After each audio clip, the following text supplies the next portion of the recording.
Hi friends, அனைவருக்கும் வணக்கம். நான் பிரகாஷ் பேசுகிறேன். இந்த வீடியோவில் நான் எதை பற்றி சொல்ல போகிறேன்னா, வாழ்க்கைக்கு முக்கியமான தேவை என்னன்னு பார்த்தீங்கன்னா, 3 விஷயங்கள். 1 பொருளாதார வெற்றி, 2வது மன நிம்மதி, 3வது உடல் ஆரோக்கியம். இந்த 3ம் ஒரு மனுஷனுக்கு கிடைக்கணும் அப்படின்னா, அவன் ஆன்மீகத்தை பக்கத்தில் இருக்கணும் அப்படின்னு சுவாமி சிவானந்தர் அவர் சொல்கிறாரு. ஒரு ஸ்பிரிச்சுவல் மேனால தான் வாழ்க்கையில் இது 3யும் அடைஞ்சு சந்தோஷமான நிறைவான ஒரு வாழ்க்கை வாழ முடியும் அப்படின்னு சுவாமி சிவானந்தர் அவர்கள் சொல்கிறாரு.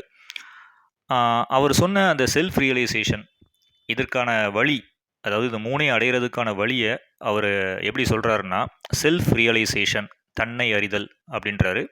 அப்படி இல்லாட்டினா கடவுளை அறிதல் அப்படின்றாரு, காட் ரியலைசேஷன். இந்த வீடியோவில் அவர் சொன்ன ஒரு முக்கியமான ஒரு விஷயத்தை தான் நான் சொல்ல போகிறேன். அதாவது நோக்கம் வேண்டும். ஒரு மனிதன் வாழ்க்கையில் வெற்றி அடையணும், அது பொருளாதார ரீதியாக இருந்தாலும் சரி தான், ஆன்மீக ரீதியாக இருந்தாலும் சரி தான், வெற்றி அடையணும் அப்படின்னா அவனுக்கு டெஃபினட்டாக ஒரு எய்ம் இருக்கணும் வாழ்க்கையில் அப்படின்றாரு. நிறைய பேர் மாணவர்கள் அவங்களெல்லாம் நம்ம பார்க்குறோம். அவங்க நல்லா படிச்சிருப்பாங்க, டிகிரி வாங்கியிருக்கிறாங்க, காலேஜெலாம் போயிட்டு கோர்சஸ்லாம் கம்ப்ளீட் பண்ணியிருப்பாங்க. ஆனால் அதுக்கப்புறம் அவங்களுக்கு எப்படி ப்ரொசீட் பண்ணுறது அப்படின்றது தெரியாமல் இருக்கும். அவங்களுக்கு எந்தவித ஒரு பவரும் இருக்காது. அவங்கள பற்றி, அவங்களுடைய திறமைகள் என்ன அப்படின்றத ஐடென்டிஃபை பண்ணுறதுக்கு நிறைய பேரால் முடியாமல் இருக்கிறாங்க. அவங்களாம் லேசியாகவும் இருக்கிறாங்க அப்படின்னு சுவாமி சிவானந்தர் சொல்கிறாரு. இந்த மாதிரி நோக்கங்களே இல்லாத மனிதர்கள் அவங்க வாழ்க்கையில் வெற்றி அடையவே முடியாது அப்படின்னு சிவானந்தர் அவர்கள் சொல்லியிருக்கிறாரு. அப்போது வாழ்க்கையில் வெற்றி அடையணும் அப்படின்னா கட்டாயமாக நோக்கம் இருக்கணும். நோக்கம் எல்லாருமே வச்சுக்கோங்க. அதை இளமை பருவத்திலேருந்தே வச்சுக்கோங்க. ஒன்ஸ் நீங்கள் உங்களுடைய அந்த காலேஜ் லைஃப்லாம் முடிஞ்சதுக்கப்புறமா உங்களுக்கு என்ன நீங்கள் லைஃப்பில் அடையணும் அப்படின்றத நீங்கள் ஒரு பிளான் பண்ணி வச்சுக்கோங்க. அதை நோக்கி பயணிக்கணும் அப்படின்றாரு. அந்த நோக்கத்தை நிறைவேற்றுறதுக்காக உங்களுடைய செயல்களை திறம்பட செய்யணும் அப்படின்னும் சுவாமி சிவானந்தர் அவர்கள் சொல்லியிருக்கிறாரு.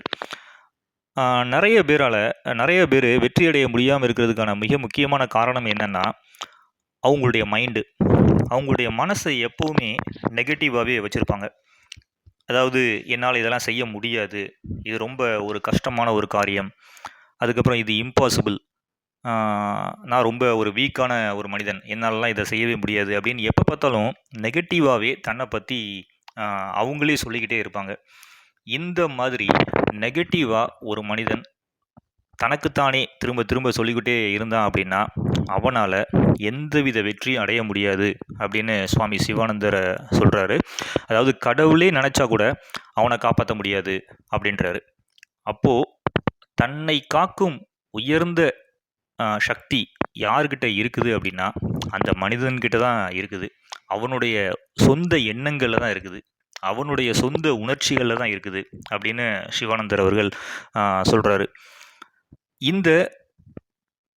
அவன் இந்த மாதிரி வீக் மைண்டட் பீப்புளெலாம், அதாவது என்னால் முடியாது, என்னால் எதையும் செய்ய முடியாது அப்படின்னு சொல்லிட்டு ஒரு பவர்லெஸ்ஸாக இருக்கிற மனிதர்கள் எல்லாம் பவர்ஃபுல்லாக மாற முடியும் அப்படிங்கிறது அவருடைய வாதமாக இருக்குது.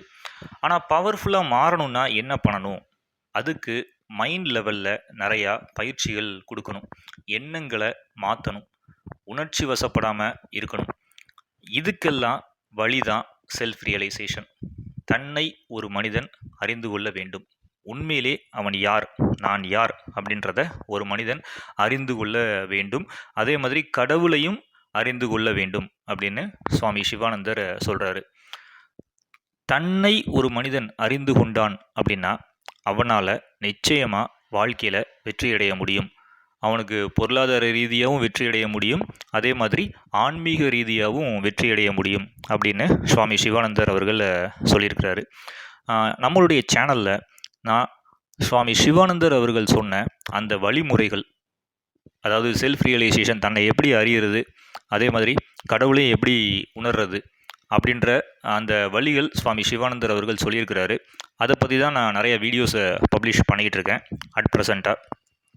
உங்களுக்கு உபயோகமாக இருந்துச்சுன்னா நீங்களும் அதை ஃபாலோ பண்ணலாம். ஃபாலோ பண்ணிவிட்டு உங்களுடைய வாழ்க்கையில் நீங்கள் பொருளாதார ரீதியாகவும் வெற்றி அடைய முடியும், அதே மாதிரி ஆன்மீக ரீதியாகவும் வெற்றி அடைய முடியும்.